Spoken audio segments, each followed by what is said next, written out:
भवन से सुबह सुबह निकल जाते हैं और राह चलता कोई भी हो अपरिचित, यदि वो साधु है, यदि वो कोई वैष्णव है, यदि वो कोई भजनानंदी है, तो ठाकुर जी उसके पास चले जाते हैं और पास जाके पता क्या बोलते हैं, अरे तुम यहां डोल रहे हो? बोलो भैया कौन हो तुम? अरे जी सब बाद में पूछियो, हम तो यूं कह रहे तुम यहां घूम रहे हो, नंद बाबा तुम्हारी मां बात देख रहे हैं, नंद बाबा तुम्हारा इंतजार कर रहे हैं। किसी से भी? बोले काय को कर रहे हैं भैया इंतजार? अरे आपके काजे यशोदा मैया ने 56 भोग बनाए हैं और यशोदा मैया तो थाली सजा के बैठी है, आप घर जाओगे तब आपको प्रेम से प्रसाद पवाएंगे, फिर दक्षिणाओं देंगे। अरे जल्दी करो, देरी मत करो, जल्दी नंद भवन पहुंच जाओ। रोज 150 से 200 अपरिचित वैष्णव संत साधु नंद भवन आते हैं और सब आकर के कहते हैं यशोदा मैया आप हमारी प्रतीक्षा कर रही थी, लाओ प्रसाद पवाओ। यशोदा मैया बोली मैं, कौन ने कही आपसे? बोले आपको लाला बोल रहा हूं कि यशोदा मैया तो ये कह रही। यशोदा मैया जैसे तैसे पवा देती, दक्षिणा देती, रात में लाला से कहती चौरे लाला तू सबंते यूं क्यों कहते मैं प्रतीक्षा कर रही?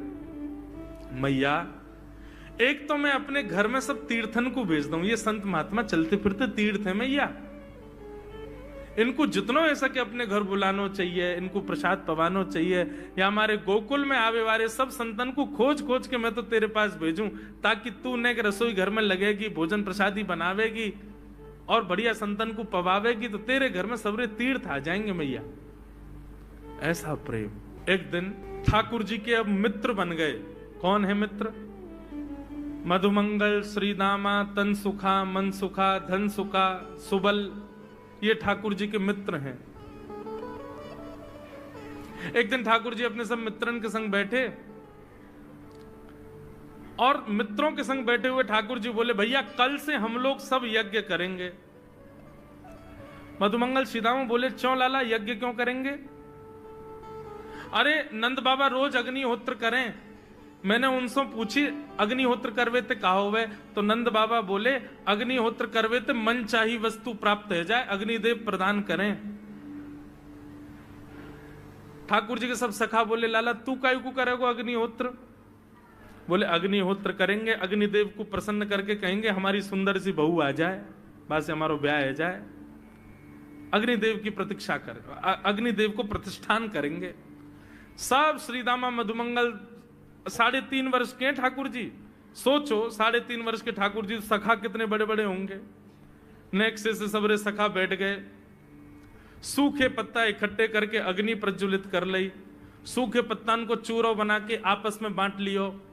ठाकुर जी आचार्य बन के बैठ गए और बोले सुनो मैं मंत्र बोलूंगा और जैसे ही कहूं स्वाहा सबरे डालियो, और नेक भी यदि तुमने चूक करी ना, नेक भी मैंने स्वाहा बोली और तुमने नहीं डालो तो फिर मोते मत कहियो, यदि तुम्हारी पत्नी कांडी आ जाए, एक हाथे लूली आ जाए, लंगड़ी आ जाए तो समय पर स्वाहा करना पड़ेगा।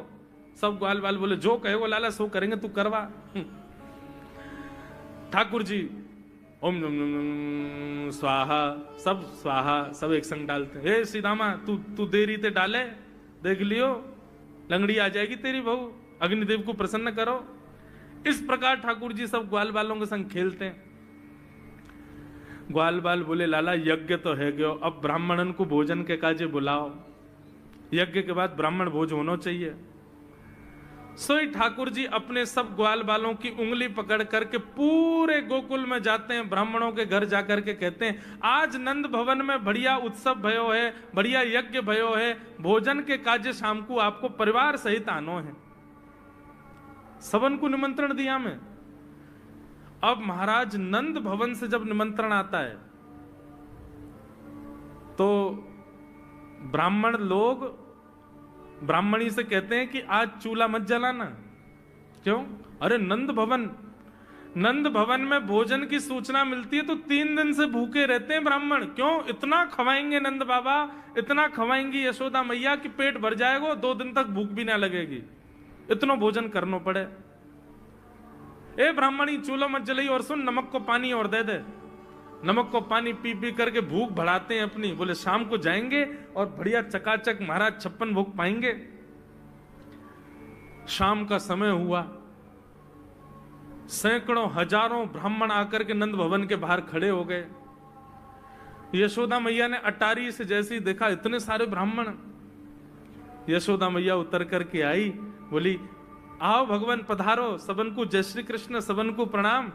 जे बताओ आज मेरे द्वार पर आप सबन को एक साथ आने को कारण कहा है? किसी को निमंत्रण देकर के और फिर पूछो कारण क्या है, बड़ा अजीब लगता है। किसी को आपने बुलाया भोजन पे, वो बेचारा आ गया, फिर आपको बताओ भैया कैसे आए, कितना अजीब लगे। ब्राह्मण बोले मैया तुम हमसे पूछ रही हो या बात है? अरे सवेरे तो भूखे प्यासे बैठे हैं, जल्दी भोजन पवाओ। आपके यहाँ यज्ञ भयो, यज्ञ की पूर्ण आहुति की प्रसादी पावे आए हैं, और काहे क्यों आए हैं? यशोदा मैया बोली कौन सा यज्ञ, कब भयो यज्ञ, कौन सी पूर्ण आहुति? ऐसो कछु ना भयो हमारे यहाँ, आप लोगन को कोई गलत जानकारी मिली है, कौन ने कही आपसे? ब्राह्मणों के नेत्रों में आंसू आ गए, बोले मैया एक तो हम सवेरे से भूखे, ऊपर से ब्राह्मणी से मना और करे आए कि तू चूल्हा मत जलाइयो। ब्राह्मणी भी बात निहार रही है कि डिब्बा में लेके आएंगे हमारे काजी भी भोजन। खाली हाथ गए तो ब्राह्मणी डांटेगी अलग। मैया तेरो लाला सवेरे सवेरे आयो और सब ग्वाल बालन के संग आके हमसे कह के गयो यज्ञ भयो, यज्ञ की पूर्ण आहुति में भोजन करवे सबन को आनो है, हम तो यही मारे चले आए। यशोदा मैया बोली या लाला ते कैसे बचूं मैं, पूरे दिना कम से कम 2-2.5 हजार लोगन को निमंत्रण ऐसे ही देते रहे। यशोदा मैया बोली आपकी व्यवस्था करूं, लेकिन पहले या लाला को तो देखूं मैं, है कहां ये? नंद भवन के पीछे बगीचा में ठाकुर जी अपने सब ग्वाल बालन के संग खेल रहे। यशोदा मैया गई, जाकर के बुलाए, ए लाला, ओ कन्हैया यहाँ पे आ। ठाकुर जी ने जैसी देखी यशोदा मैया बुला रही है, लेकिन यशोदा मैया के संग जे कौन खड़े हैं? ए श्रीदामा मधुमंगल। बोले हाँ ये तो सांची में आ गए सबरे ब्राह्मण, हम तो ऐसे खेल खेल में निमंत्रण दे के आए इनको। मैया बहुत मारेगी, भैया मैं अकेलो नहीं जाऊंगा, तुम भी चलो मेरे संग, यदि मुंह में एक थप्पड़ पड़ो तो तुम मुंह पड़वाऊंगा। मैया बहुत मारेगी आज। और मधुमंगल श्रीदामा जबरदस्ती उनको हाथ पकड़ के ठाकुर जी ले गए। हाँ मैया बता, कहा कह रही? अरे लाला जो जो बड़ो है तो जा रहा हो, तेरे उधमन की सल ना है पड़े। कहा कियो तेने? बोले कहा कियो मैंने। ये सब कौन है? मोह का पतो कौन है? मैं ना जानू मैया इन्हें। बोले जे सब रे ब्राह्मण है हमारे गोकुल के, और सब यूं कह रहे हैं तेने इनके घर जाके इनको सबन को निमंत्रण दियो, यूं कहीं हमारे यहाँ यज्ञ भयो आकर के आप सबन को भोजन पानो है। मैया तेरी सौगंध खा के कह रहा हूं, मुझको तो जीव ना पता इनको घर कौन सी गली में, झूठ बोल रहे हैं सब रे, मैंने निमंत्रण ना दियो। ब्राह्मण सब बोले मैया देखो कैसो सफेद झूठ बोल रहे हैं आपके आगे। मैया बोली सच बता तेने निमंत्रण क्यों दियो? तब ठाकुर जी बोले मैया बताऊं? बोले बता।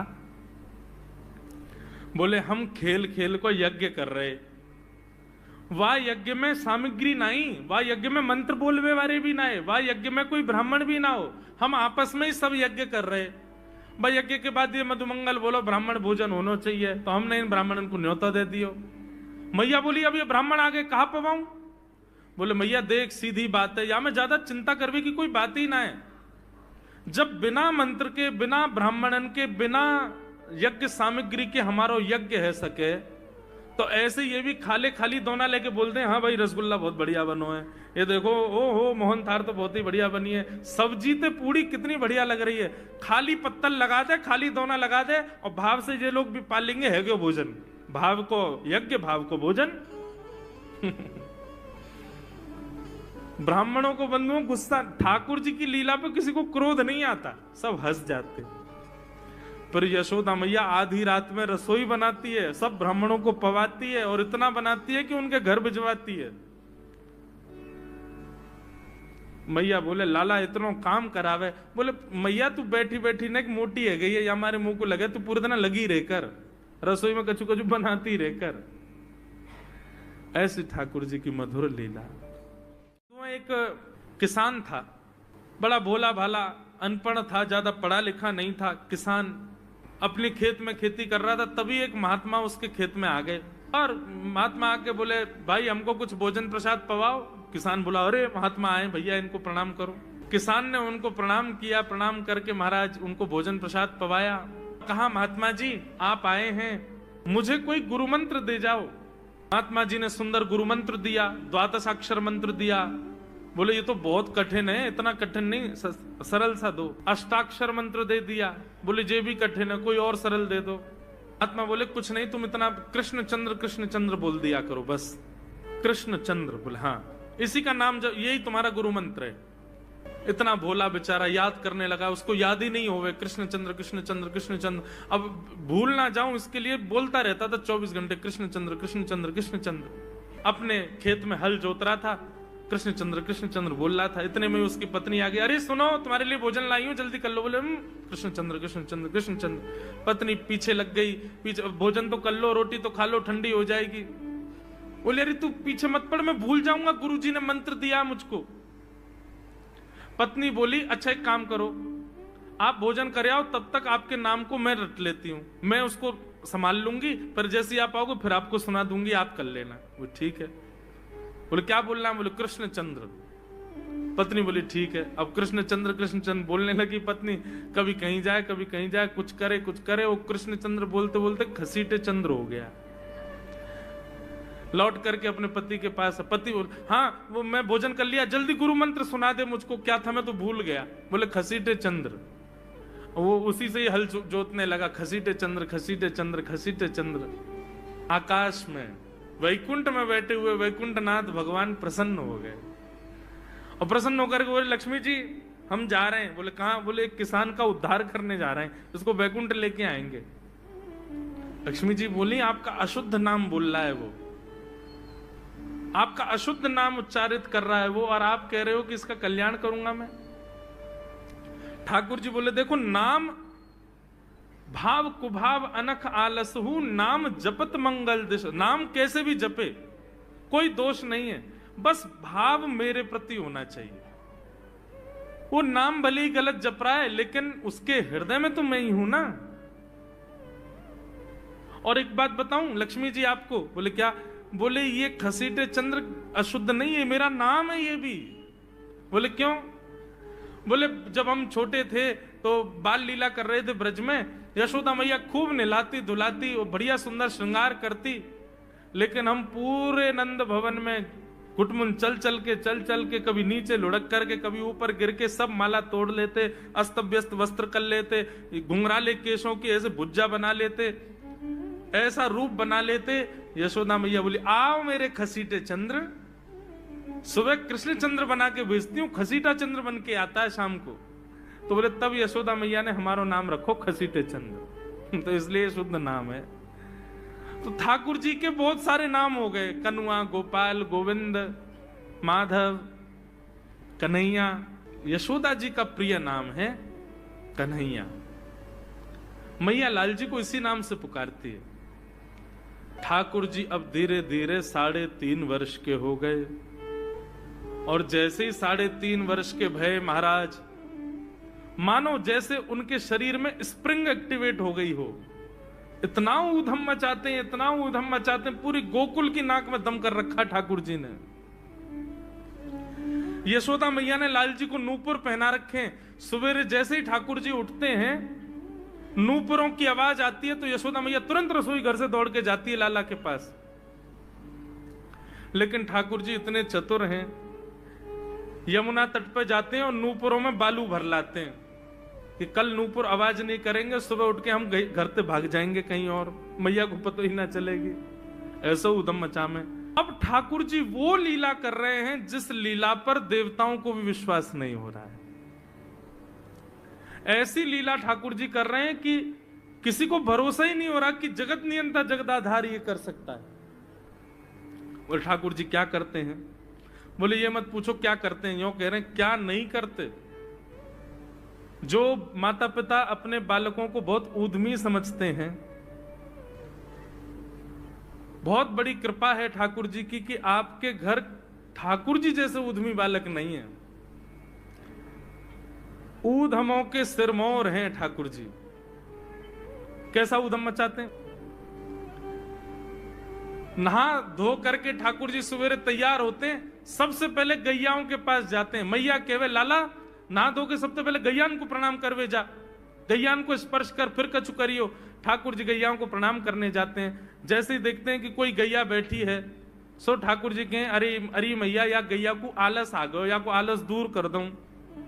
सो बैठी हुई गैया के ठाकुर जी सींग पकड़ लेते हैं और सींग पकड़ करके अपनी ओर खींचते हैं, दूसरी तरफ से सींग बलराम जी पकड़ लेते हैं। अब ऐसे सींग पकड़ करके ऐसे ऐसे गैया के सींग हिलाते हैं।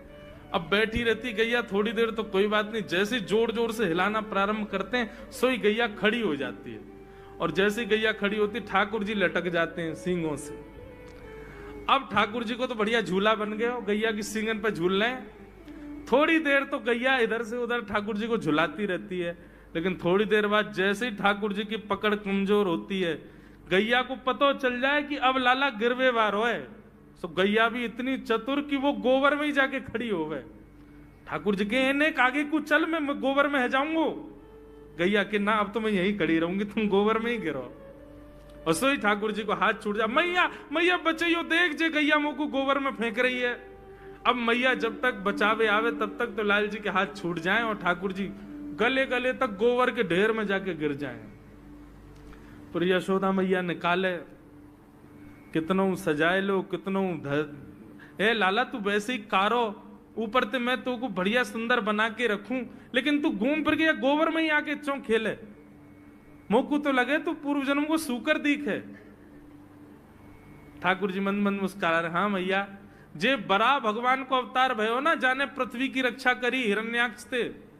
मैया बोली हाँ वो मैं ही तो हतो, मैं जय जय हूं मैया, वो बरा भगवान ही जय जय, वही जय जय तेरे यहाँ लाला बन के आयो है। यशोदा मैया के बातन ने मत बनाए कर, नेक नेक बड़ो है क्यों बोल वो सीखो, ऐसी बात बनावे, जय जय बोले अपने आप पे, नावे धोवे है ना है, मोह पहुंचे ना है, मैं जय जय हूं। ऐसी मधुर लीला ठाकुर जी कर रहे हैं। आकाश में 33 कोटि देवता ये लीला देख करके अपने नेत्रों पर विश्वास नहीं कर रहे, ऐसे मधुर ठाकुर जी। एक दिन नंद भवन में गैया ब्याह गई। जैसे ही गैया ब्याई, ठाकुर जी जैसे ही गैया ब्याती है ठाकुर जी वहीं खड़े हो जाते हैं। और बंधुओं शास्त्रों में आज्ञा है कि गाय जब ब्याह रही हो, बछड़े को जन्म दे रही हो या बछिया को जन्म दे रही हो, उस समय गैया जो होती है वो दो मुखी हो जाती है। एक मुख तो सामने है, और जब जन्म देती है तो बछड़ा या बछिया उसका मुख जब बाहर आता है तो दो मुखी हो जाती है। ऐसी दो मुखी गैया की जब आप परिक्रमा करते हो तो पूरे ब्रह्मांड की परिक्रमा का फल प्राप्त होता है। तो ठाकुर जी का नियम है, नंद बाबा की उंगली पकड़ के खड़े रहे, जैसे ही गैया ब्यावे वारी हो तो वाकू सहलाते रहे, जैसे ही गैया ब्यावे वारी हो, जैसे ही बछड़ा बाहर आवे सोई ठाकुर जी वाकी परिक्रमा कर लें, परिक्रमा करके दंडवत प्रणाम करें, वाकू वाकी चरण रज को माथे से लगा में, और बछड़ा जन्म ले सो वाकू नवा में दुआ में वाकू अपने गरे से लगा में। एक दिन ठाकुर जी जोर जोर से रोने लगे। बछड़ा जैसे ही जन्म लियो बछड़ा ने, ठाकुर जी रोने लगे। नंद बाबा शांत करा में नहीं माने, बलराम जी ने शांत करायो नहीं माने। यशोदा मैया लाला का भयो, तू रो क्यों रोए? बोले मैया मेरे संग बहुत बुरा भयो।